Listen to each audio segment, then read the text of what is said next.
local news, politics, business, sports, arts, music. Mike and Marty on the feed. Mike and Marty. Mike and Marty. Good morning, Rockingham, and welcome to the feed. We're back. We missed a week. We had technical difficulties. yeah, that's a good way of saying it. Technical difficulties. It's November 3rd. Hard to believe it's already November. We missed Day of the Dead, but we made it through Day of the Dead, so that's good. That's a good thing. Today we have Guy Payne with us. He's going to be talking to us about sustainable housing and a sustainable housing tour that's coming here this month in just about 10 days. That's right. But first, Marty, with local events. So this past weekend was the BIFTA. Oh, okay. Let's go again. Just talk about technical difficulties. This past weekend was the BIFTA and co-sponsored BIFTA, Greater Falls Chamber of Commerce, and Flatiron, 6th annual chili and chowder cook-off. I just wanted to give a shout out to the winners. So in the chowder category, the first place winner was Jamaican Jewels. Second place was Bellas Falls Rotary. Yay. Go Rotary. Third place was Green Mountain Traffic Control. And actually for the Rotary Club, all the credit goes to Rick Gavotsky because he was busily preparing the chili for the chowder for days. He was fishing for days. The chili winners were the Threaded Trunk. Bella, the cat at Village Square Booksellers, had a very unique chili that she made herself. And then the third place was Alyssa's Amazing Chili. I'm not quite sure who Alyssa was, but Alyssa's Amazing Chili. So at the Bellas Falls Opera House this weekend, it's Venom with a subtext of Let There Be Carnage. Yes. And if you've seen the previews, you know. I'm just saying, okay, that kind of turned me off to that. Well. But on the flip side, Classic Wednesday, which is tonight, is The Goonies. It's sponsored by Savings Bank of Walpole, and it's actually it's a free admission movie. Yeah. The sponsors really can choose to do that. So. Used to watch that with my kids all the time. That was really so that's this weekend. Entertaining. And coming up, we have speaking of Rotary, we have an exciting event happening. We lost our major fundraiser of doing the spaghetti dinner and the penny sale. The penny sale was just a lot of work, and a lot of drain on the community for asking for prizes. So we threw some ideas around and we came up with the idea of the Bellows Follies. It's going to be a Broadway cabaret and live auction. It's happening Thursday, November 18th at 7:30 p.m. at the Bells Falls Opera House. Nice. So David Stern and his new company, Wild Goose Players, will be providing the music and the entertainment. We have just a few live auction items, not so many that people are going to get bored with the auction and miss the singing. And it's co-sponsored by the Bells Falls Rotary and Wild Goose Players. And the cool thing is the ticket prices vary. Tickets are as low as $10, or you can go as much as $40 if you want to have the premium seats. All tickets are available for purchase at the BellowsFallsOperaHouse.com website, which is now live and working able to accept credit cards. Yeah. And there's a seating chart, so it's not general admission. It's you actually choose the seat that you want and you purchase it. You can wait till the night of the event and purchase tickets at the door, but I would really recommend that people, for all kinds of levels, contactless purchase and all of that type stuff, ease of getting in, just purchase your tickets ahead of time by going to the BellowsFallsOperaHouse.com. Yeah, they've really come along with the whole seating and everything. It's really getting very professional. Yep. I wonder who those people are. I wonder who those people are. It was Charlie Hunter and the crew at the Opera House. They've been working tirelessly, and the town hall, because they had a bit of a glitch with the interface of the town hall, like credit card ability, and the site. The site is Spectrix. That's the site that the town hall that the Opera House is using. So they had to work to get the kinks worked out, as is always the case when you work for that type of stuff. I mean, that's just the way it is now. Any hints on who's singing and who's dancing? And so the Wild Goose Players are pretty much made up of the general cast that David has had before in the musicals that he's done.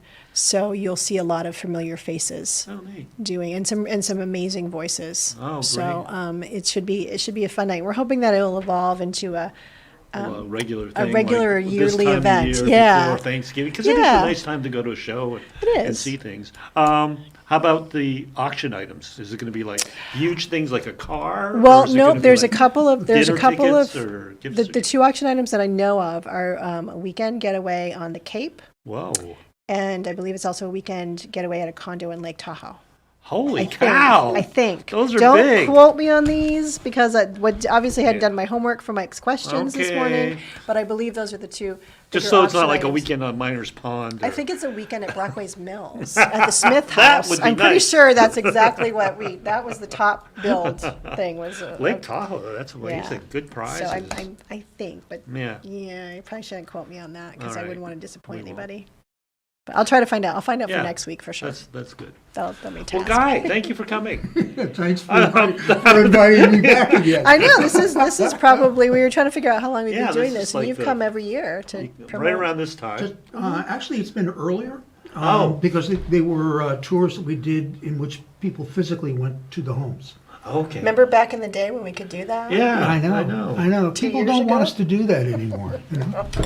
Can't understand why. So last year we decided, well, let's do it virtually. Okay. And because of with all the technical things that none of us had experience with, Right. Yeah. we said, let's go to November, not Yeah. not October. So this is the second year, and I think we're still at that point. I think we'll probably remain a virtual tour. Interesting. How did it go last year? Like how was the attendance and what was It was the great. feedback? Good. And the quality of the production was great.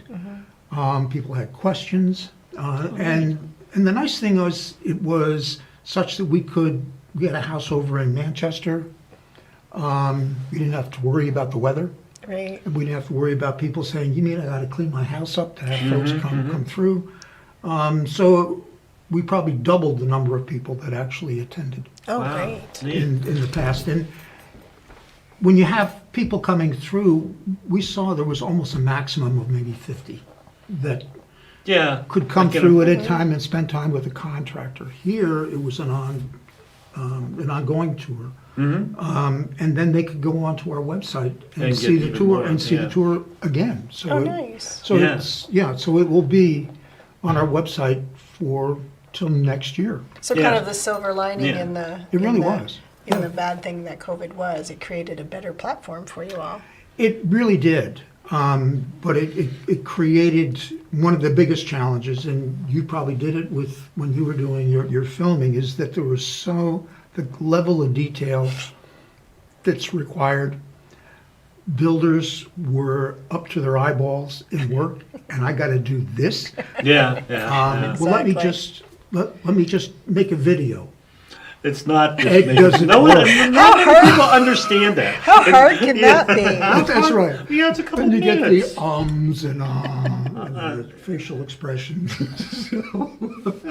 So, we had to work through a lot of that. Yes, yeah. And you had Teresa Spear was here maybe 2 or 3 years ago, and she's our program manager, and that stuff drives her nuts. Wow.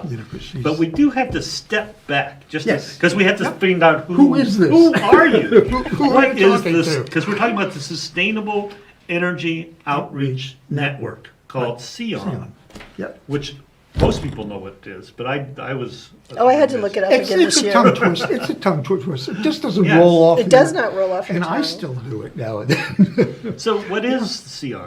SEON is a 501c3 nonprofit that is committed to enhancing the knowledge and skill level of contractors and architects Right.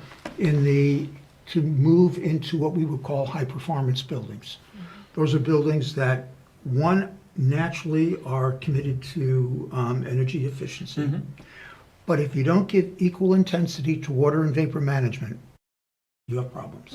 And I think everybody is becoming aware of that. But then it's also indoor air quality, health, safety features. Are you selecting products that actually absorb carbon? Because you want a house to be a carbon sink. Yeah.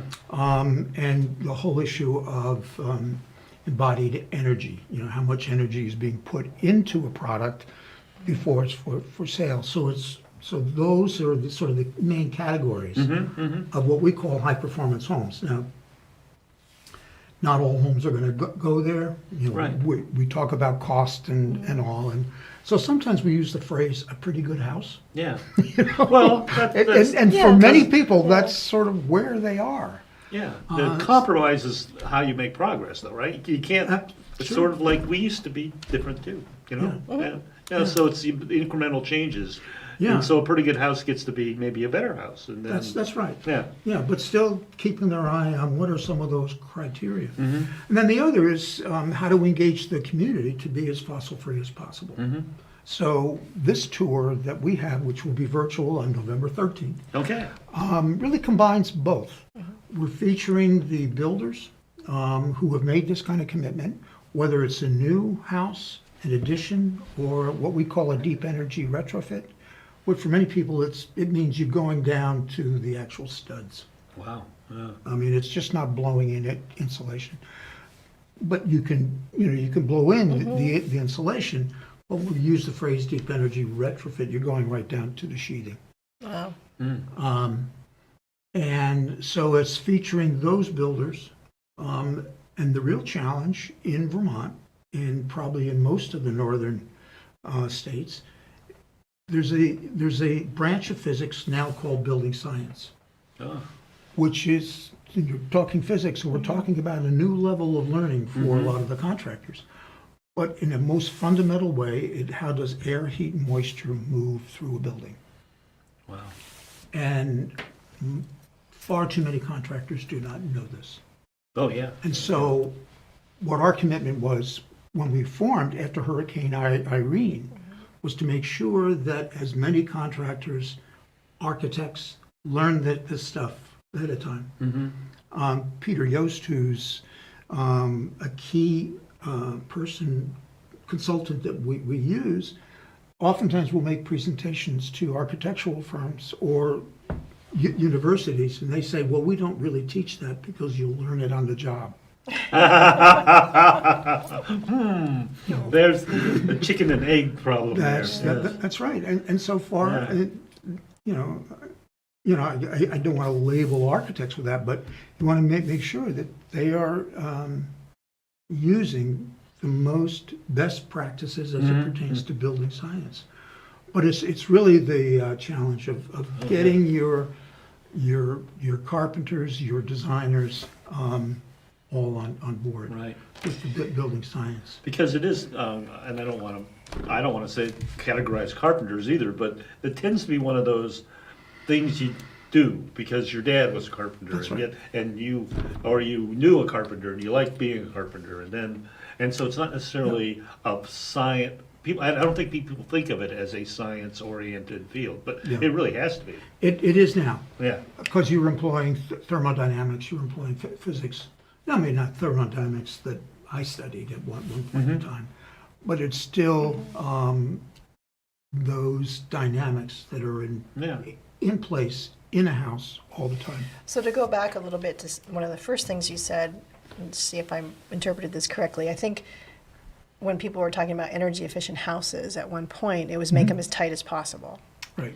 And that's not the case anymore because you said that you would run into problems. But I think the general consensus was make this house super energy efficient, super tight, all the heat will stay in it, but then what happens? Well, if you don't, it's insulate it, but ventilate it right. So what we're doing is how do you make sure that there is actual ventilation in the home while you're making it tight. But if all you're doing is making it tight and your water vapor is still in your house, then you get rotting sills. Yeah. Then you get the house composts. Yeah. And you're going to find a lot of people that they don't realize that can happen, but next thing you know, within 5 years, you begin discovering. Do you get mold also? Or? Oh, yeah. Oh, yes. So it's mold, decomposition, all of that can occur. But there are mechanical systems now that are in place that will help you do the ventilation. So that's all part of any well-constructed home now. Have you found in the years since you've been doing this, have you seen like big changes to technology, or has it been gradual changes to technology? Sort of intermittent. I think probably the biggest change for a lot of people has been the development of two things. One is the cold climate heat pumps. So that didn't really exist about 5 years ago. That is now fairly common for a lot of homes. The biggest challenge in using an air source heat pump, and it's like, well, how do they work? Well, it's sort of magic. The biggest problem for people with air source heat pumps is they will immediately jump to, well, that's non-fossil product. But if they haven't insulated their house, if they haven't done the air sealing, then many of them are coming away and saying, it doesn't work. Well, it doesn't work because you need to do certain things first. And the other is probably heat pump water heaters. We're seeing more and more of those, where now you're using, you're not using fossil fuel. And some new ones that are coming out, Sandon is I'm not sure whether it's the compressor, but the unit uses carbon dioxide rather than refrigerants.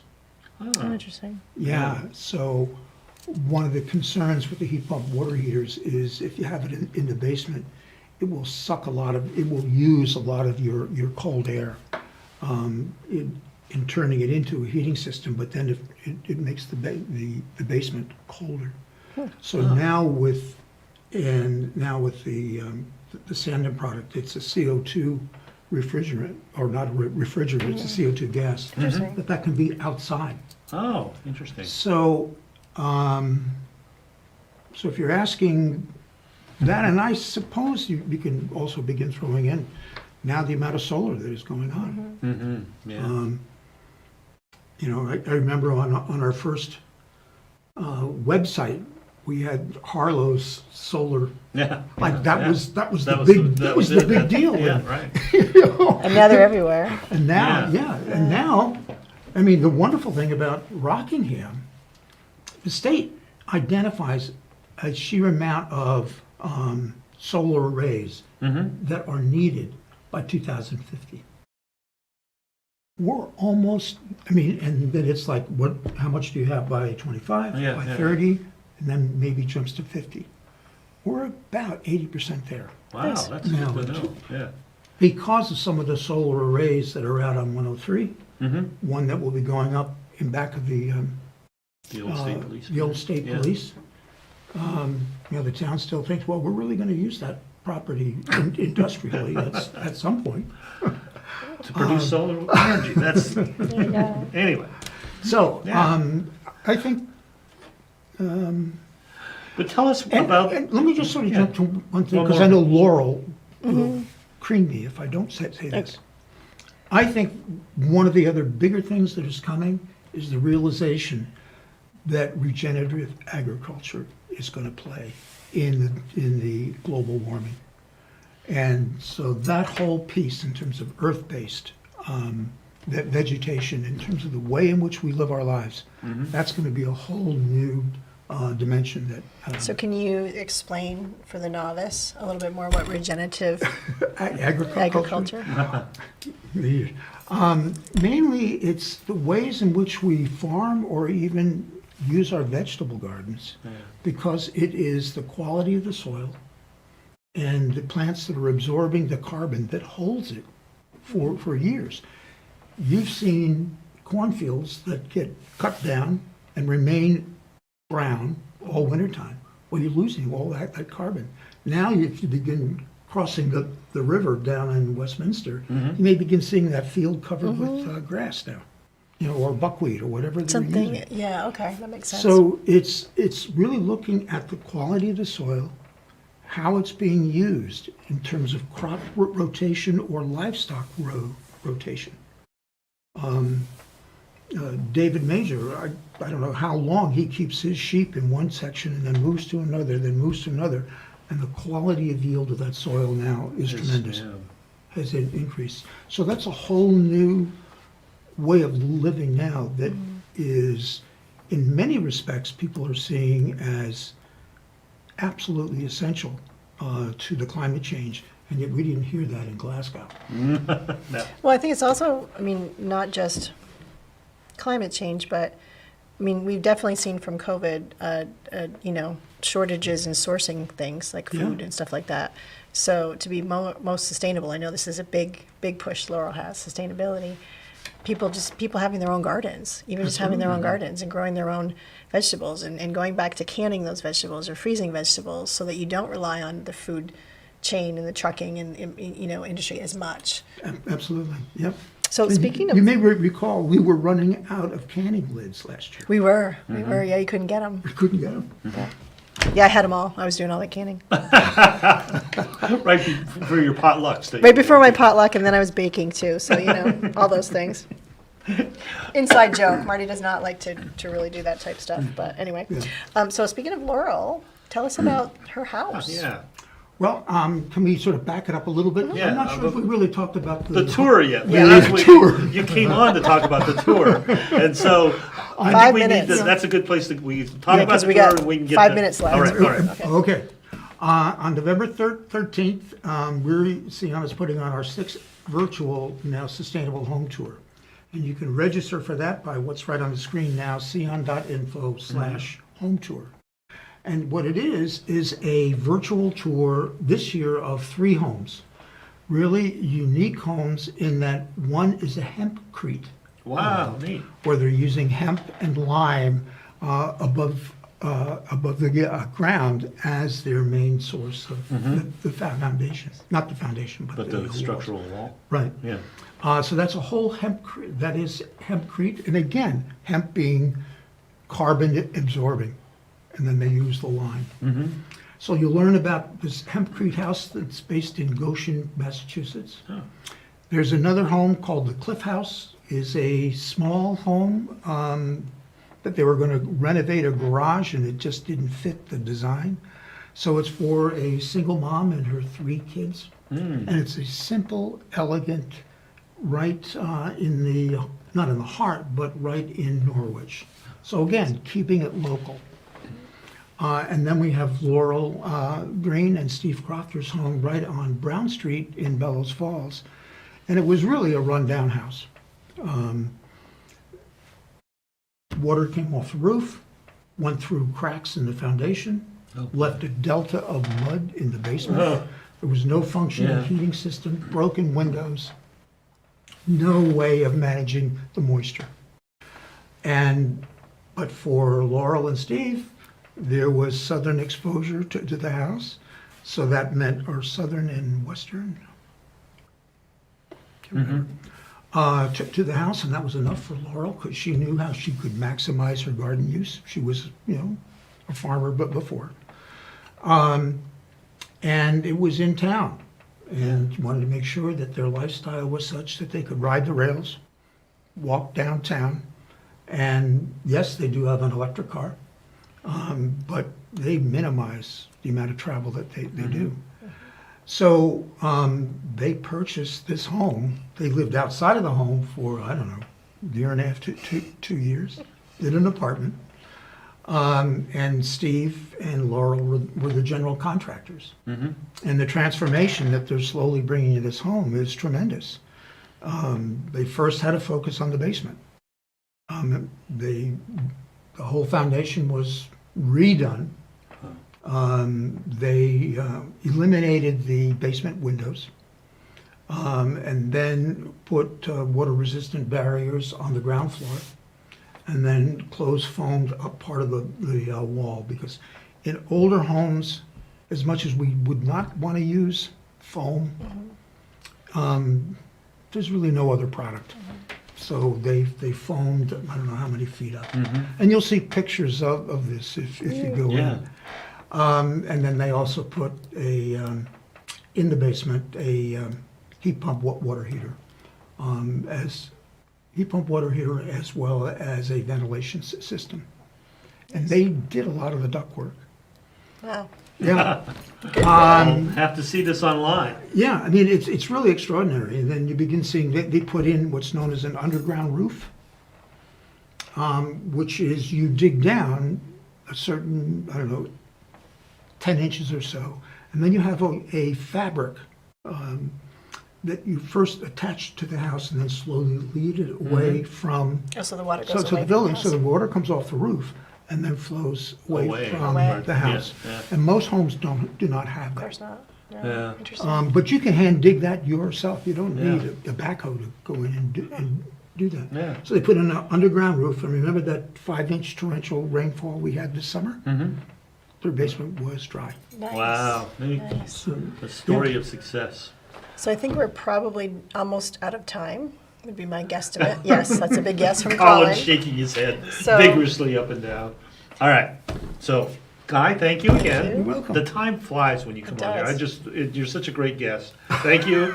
Look forward to seeing you again. And And we'll see you next week yeah, on you're the the feed. fountain of on the information. feed, yeah, I'll be the MC. There All you right. go. Bye. Local news, politics, business, sports, arts, music.